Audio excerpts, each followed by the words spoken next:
I worked the graveyard shift at an old, gutted-out call center in the edge of a town most people forget exists. The building's official name to be Cinevoice Solutions, but no one calls it that anymore around here. They just call it the center. They gutted the insides a decade ago. Left the furniture, the phones, the headsets. Then they shut the doors and left everything behind. No one ever said why. There were rumors about a floor manager who snapped and locked people inside. Some say the phones kept ringing months after the power was cut. That's when the rules showed up. A man named Ruben gave me the job. He was old, stiff, always looking over his shoulder. Said the job paid cash and came with one rule above all others. Follow the 9 policies to the letter. He handed me a laminated sheet, yellowed with age and stained with something brownish in one corner. 9 rules, 9 weird, oddly specific rules. I didn't ask questions. I needed money, and I was desperate enough to clean moldy keyboards in the middle of the night. If it meant rent, the building sits alone, past a row of rusted streetlights that flicker even when there's no wind. Its windows are permanently tinted black. The front door doesn't lock, but you have to press the buzzer 3 times, wait for silence, then enter. Policy #1.policy number 1. Never enter the building until the 3rd buzzer press is followed by complete silence. If you hear footsteps behind you before you go in, leave immediately and do not return for 24 hours. I thought it was a joke, but that first night, when I pressed the buzzer once, it buzzed, twice, it buzzed again. On the 3rd time, I heard ... breathing. Behind me, I turned slowly. There was no one, but the air felt crowded, oppressive. I stepped back, waited a full minute, pressed the buzzer a 4th time, nothing. 5th, nothing. I waited. Finally, I pressed 3 times again. The 3rd press ended in silence, not just quiet, silence, like the whole world took a breath and held it. That was my cue. Inside, the building smelled like dust and rotting plastic. The carpet squished under my boots. Everything was still set up like people had just stepped away. Coffee mugs, family photos, even sticky notes that read, "Back in 5." I went to the main desk, where Ruben told me to begin. A single light overhead flickered to life as I stepped into the center aisle. There, taped to the desk, was a fresh sheet. Night 1 task: sanitize all phones on the West End desks. Replace batteries in the red emergency lights, check they're off first, record, and submit incident log. If anything violates a policy. Do not speak to the man on line 7. Policy number 4. I found the cleaning supplies in the janitor closet, next to a pile of worn-out headsets. The building groaned as I worked. I didn't check the time. Clocks don't work here. Part of policy #3.policy number 3. Timepieces will stop at 3:33 a.m. every night. Do not attempt to restart them. Do not acknowledge the time allowed. The air grew heavier as I moved through the west wing. Some desks were warm, like someone had just stood up. Others buzzed faintly, though they weren't plugged in. When I picked up one phone to wipe it down, it crackled to life. Double quotes, ... don single quotes, d ... Look at him ... double quotes, static ... I put it down. Marked it in the incident log Ruben gave me. Grab the next one. Somewhere near the end of the row, a red light blinked. I froze. The red emergency lights weren't supposed to be on. I reached into my pouch for batteries, then remembered, check they're off first. I did in single quotes d ... The light clicked. Then another blinked on. Then another. A row of glowing red eyes down the center aisle. Footsteps. Too many. Too fast. I dove behind a desk, holding my breath. My phone buzzed. It was line 7. I let it ring. The lights blinked out. The footsteps stopped. Silence returned. I wrote in the log. Red lights activated on their own. Possible violation of policy number 6. No voice contact made. Hid. Lights extinguished without intervention. I finished the phones. Replaced the batteries. Avoided line 7. As I left, the door didn't buzz. It opened on its own. I stepped out, heart pounding, and turned back. The window beside the door now had a handprint from the inside. Smudged, long-fingered, dragging downward. It wasn't there before. I slept most of the next day with my curtains pinned shut and to fans blasting white noise into my ears. Still, I couldn't keep my dreams clean. There was static in every corner of my sleep and voices that whispered numbers over and over again. 7. Always 7. When I finally got up, the incident log sat on my nightstand. I could swear I had left it in my backpack, zipped up. Now it was open. The page turned to my last entry. Below my writing, in black ink I didn't use, was a single line. Next time. Answer. I nearly quit then and there, but desperation is a funny thing. My landlord had taped a red notice to my front door. I owed 2 months. This job paid in cash, no paperwork. I told myself I'd just go back one more time, write down everything weird, record it, and hand it off to someone. Maybe the police, maybe a podcast, whatever. Just enough to get one more payment. I arrived earlier than the shift required. The building looked exactly the same, dark, windowless, buzzing with faint energy. I stood outside, staring at the buzzer. 3 presses, wait for silence. This time, I brought earplugs. I pressed once, buzz, twice, buzz. Third time, nothing, no breath. No footsteps, no anything, just clean, total silence. I stepped inside. The lobby was the same, but something about the air had changed. Heavier, wetter, like mildew on my lungs. A single fluorescent light blinked on above the reception desk. On it sat a new task list. Night to tasks, dust and realign headset, hooks on all cubicles. Policy number 2. Refill water tank in break room cooler. See policy number 8. Log any unusual calls, especially if from line 7. I flipped the incident log open. The last entry was mine. But now there were more pages, filled with shaky handwriting. Some entries dated back years. Line 7 spoke to me. It knew my name. I didn't answer, but it told me about my brother's accident. Happened 2 days later. Red lights chased me through the east hall. Hid in supply closet. It waited outside until 3:33 a.m. I answered line 7. I shouldn't have. My mother came to visit me the next night, but her eyes were wrong. I put the log away. Policy number 2 came to mind. Policy number 2. Each headset must rest properly on its designated hook. If any are found hanging askew, do not touch them until after 3 o'clock. A.M. The cubicles stretched like a maze. Beige walls, faded motivational posters, half-drunk mugs of ancient coffee. I made it halfway down the row when I saw it, a headset dangling off its hook, slightly, just enough to violate policy hash to it twitched. I froze. The earpiece rotated on its own. A crackle of static hissed from the mouthpiece. He's coming. I backed away, heart pounding, checked my phone. To 45 a.m. 15 more minutes. The break room sat in the back, past a double set of swinging doors. I pushed through and found it, covered in mouldy tiles and overturned chairs. The water cooler stood against the wall, bone dry. I refilled it with the blue tank stored under the sink. As the tank gurgled into place, the lights above me flickered. A voice, low, gravelly, sighed from behind the vending machine. Thirsty work, isn't it? I didn't answer. I didn't look, just walked out. Policy #8. Policy number 8. If the water cooler ever speaks, do not reply. Do not drink from it for the next 3 nights. By 3:01 a.m. I returned to the cubicles. The headset was still dangling. I waited. I counted each second. At 3:05, I reached forward and gently placed it back on its hook. It hissed again. You can't put it back. He already knows. I yanked my hand away. Behind me, a phone began to ring. Line 7. I walked away. It rang again. Faster. Louder. I walked faster. It rang a 3rd time. But this time it sounded closer, like the receiver was moving, following me. I ducked behind a desk, plugged my ears.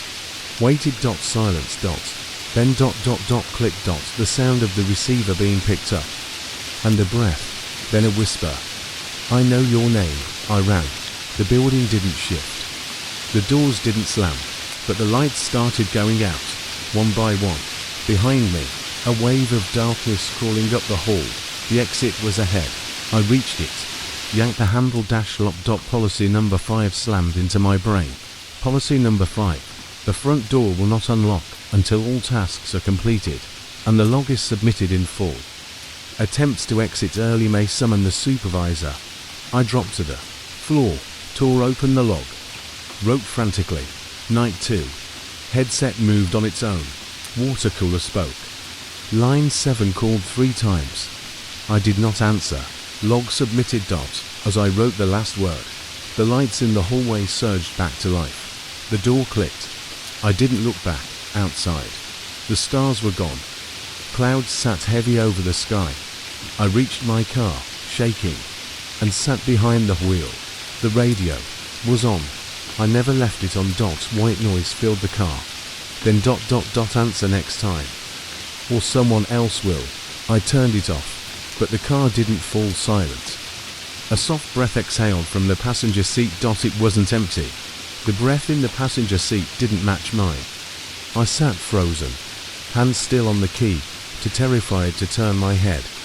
It was soft at first. Inhale, exhale, measured, deliberate. Not quite human, not quite mechanical, something in between. Whisper followed, turn around. ID in single quotes. T. Instead, I reached for the glove box. Inside was the same flashlight I used for emergencies, and the company-issued incident log. Only, it wasn't just that. A new object sat there now. A small plastic card with the company's logo burned into its surface. On the back, one sentence. Policy number 9. When you are marked, he will ride with you. Do not look. Do not speak. Complete your final shift. I dropped it. The breath paused. I opened the car door and stepped out without turning back, slamming it shut behind me. The engine died instantly, and the headlights blinked off like a curtain, falling. The radio remained silent. I walked. Didn't matter where. I just walked. The city felt distant, and even the night itself seemed muted, like I had stepped outside reality into a padded version of it. Lights flickered in the buildings around me. My phone had no signal. I tried calling for a ride. No apps worked. The only thing that stayed consistent was the logbook. It buzzed gently in my backpack, like it wanted me to look again. ID in single quotes. Eventually, I reached the corner store. It was open 24 hours. Normal, warm, bright. The woman behind the counter gave me a double take as I walked in, soaked in cold sweat and stinking of mildew. You okay? She asked. I nodded. Just bad night. She didn't push. I grabbed a bottle of water, sealed plastic. No whispering coolers here, and a candy bar. I needed something to remind me what normal felt like. As I approached the counter, she glanced at the bottle and shivered. You didn't drink from hours, did you? I stopped mid-reach. What? She gave a sheepish grin. Sorry, weird thing to say. You look like someone who's been to that building. She nodded toward the west, the call center. My throat dried. You know about it. Who doesn't? She tapped her temple. My brother worked there. Tonight's got out. Never talked about it. Just said there were rules, and that they didn't just apply to inside. Her smile faded. He stopped speaking after a week. Stares at walls now. Listens to radios that aren't plugged in. I dropped my money on the counter. No bag. I muttered. She gave a slow nod and handed me the items. If the line rings again, don't answer. And whatever you do, don't look at the cameras between 3 o'clock and 3:33 a.m. Didn't ask why. I didn't want to know. Back at my apartment, I double-locked the door, wedged a chair under the knob, and unplugged every piece of electronics I owned. Still, the static lingered. Not in the air, but in my thoughts. It pulsed like a headache. Faint but constant. I opened the log. The last Entry had changed. My handwriting had been rewritten, like something traced over it. Line 7 awaits. Policy number 9 activated. Final notice assigned. Below that, in Reading, report to floor B. I had never seen floor B. No one mentioned it. There were no signs, no maps, but the message was clear. I had one shift left. Night 3. The front of the building looked different. Or maybe I had changed. The bricks felt darker, the lights more reluctant to flicker on. Even the buzzer seemed quieter. 3 presses. Silence. The door opened, without a sound. No click. No resistance. As I entered, the air shifted around me, less like walking into a room, and more like being swallowed whole. At the reception desk, another slip of paper waited. Final night tasks. Floor B. Descend via maintenance elevator.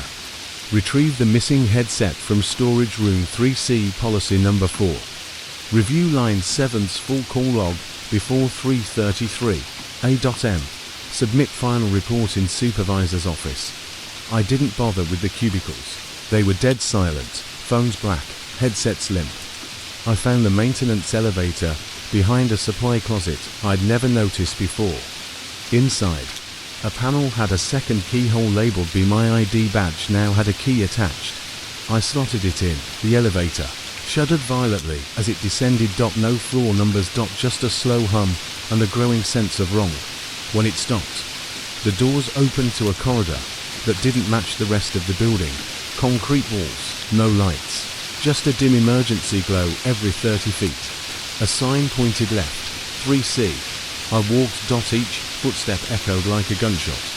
The doors had no labels, only dents, scorch marks, and in one case, claw-like scratches from floor to ceiling. Room 3C sat at the end. The door was ajar. Inside, rows of headsets hanging from hooks. Most were melted, deformed, or completely snapped, but one headset dead center was intact, gleaming. The tag read, line 7. Archive relay. Policy number 4 came back to me. Policy number 4. Do not wear the archived headsets. If retrieval is necessary, carry with gloves. Do not let it touch skin. I had gloves this time. Gardening gloves, not regulation. Close enough. I reached forward. The second my fingers made contact, the air shifted. Every headset in the room buzzed. The lights flickered. And from behind me a click. Not a door, not a machine, a receiver. Someone had picked up a phone. I turned slowly. No one. Just a black rotary phone sitting in the center of the floor. It rang. Once. Twice. I turned and bolted. The final task. Supervisor's office. I'd never seen it. Never heard of it. But something guided me through the halls. Signs appeared where there were none before. Doors opened before I touched them. Until I stood before a blackened glass door etched with letters I couldn't read. Only when I blinked did the words rearrange. Supervisor. Final review. He stepped. In. The room was sterile. No papers, no desks. Just a single phone on a pedestal and a chair. Beside the chair sat a page and a pen. A new policy sheet. Final policy. If you sit in the supervisor's chair, you must answer line 7. There is no alternative. The phone rang. I didn't move. It rang again. I stepped closer. A third ring. This one deeper, hungrier. I sat. The moment I touched the chair, restraint snapped shut around my arms and legs. Not metal, not leather, but something cold and alive.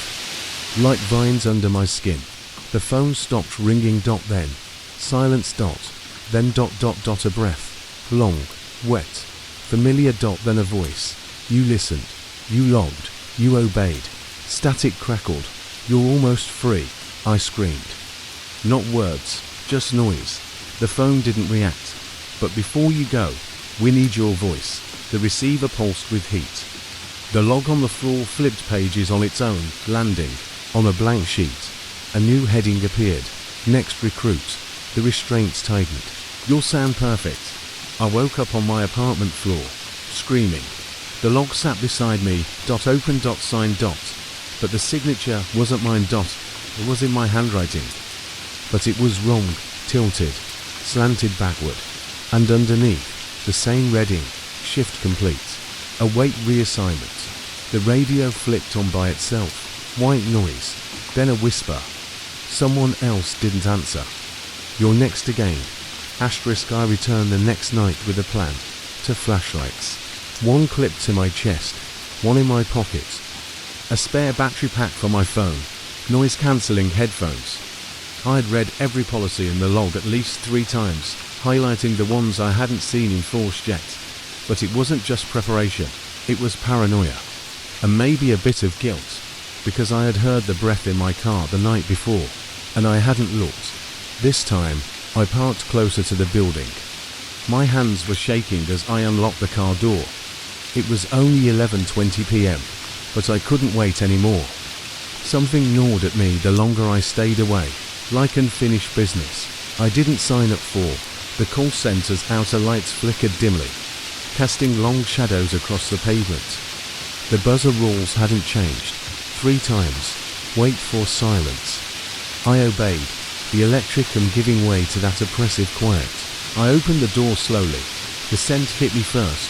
Burnt paper and mold. The task list was waiting at the front desk. Night for tasks. Retrieve misplaced ID badge from the east stairwell. Policy number 4. Perform midnight evaluation in break room B. Policy #6. Closing parenthesis. Record. And store line 3's message. Do not transcribe. See policy number 9. Break room B. I hadn't even seen an A, let alone AB, and line 3. That phone had never rung. I turned to policy number 4 first. Policy number 4. ID badges must never be worn past midnight. Any found after that time, just be returned to the lockbox. By 12:45 a.m. failure may result in mistaken identity. The stairwell was colder than usual. My boots echoed on the concrete steps, bouncing off the walls. Each landing I passed had a different message etched in grime. Don't follow the voices. The supervisor sees through walls. Below isn't empty. I found the badge hanging from the 3rd floor railing. It reader, Coleman. No face. Just a black smudge, where the photo should have been.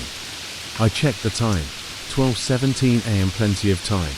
I turned to head back and saw the figure below. 3 floors down. Standing in the center of the stairwell. Looking up at me. No ID. No face. Just a business suit. Wet like it had climbed out of a river. I didn't wait. I took the steps 2 at a time, until I reached the lockbox behind reception. Slid the badge inside. The lock clicked. I turned around. Nothing. No wet footprints. No figure. But I could hear breathing from behind the front desk. Policy number 6. Break room B will require evaluation exactly at midnight. 1 chair. 1 light. 1 mirror. Sit for no less than 3 minutes. Speak only if you hear your own voice.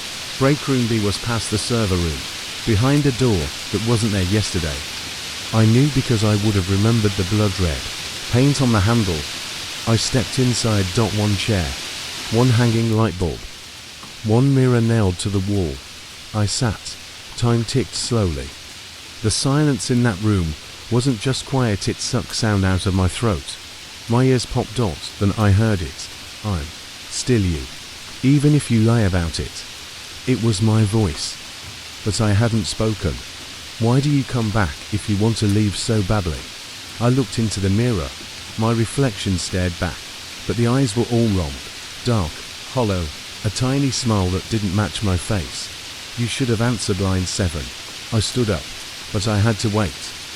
3 minutes. I sat again. The voice whispered. More.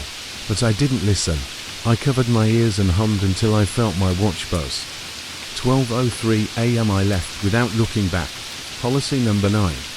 If line 3 rings, you must record its message with the provided tape deck. Do not write it down. Do not repeat it aloud. If you do, erase the tape and burn the log. Tape deck in hand. I waited at cubicle 1 to be. The phone was beige, cracked. At 12:17 a.m. It rang once. I hit record. The message was ... gibberish, not language. Like something imitating speech. Clicking sounds. Wet smacking lips. Breaths between each syllable. It ended with a single word. Home. I stopped recording. The air grew colder. A light above flickered. The tape deck was warm in my hand. As I turned to leave, I noticed a figure watching from the hall, a Coleman, still faceless, still dripping. He raised his hand, pointing toward the stairwell. Behind him, every phone on the floor began to ring. Not just line 3, not just line 7, all of them. I ran. The hallway pulsed with noise. The lights shut off. Phones howled like wolves. But I didn't stop until I reached the door. I submitted my log, slammed it into the drawer, and waited. Click. The door opened. Outside, the air was filled with fog. My car was further than I remembered. As I ran toward it, the fog grew thicker. I turned to check the building.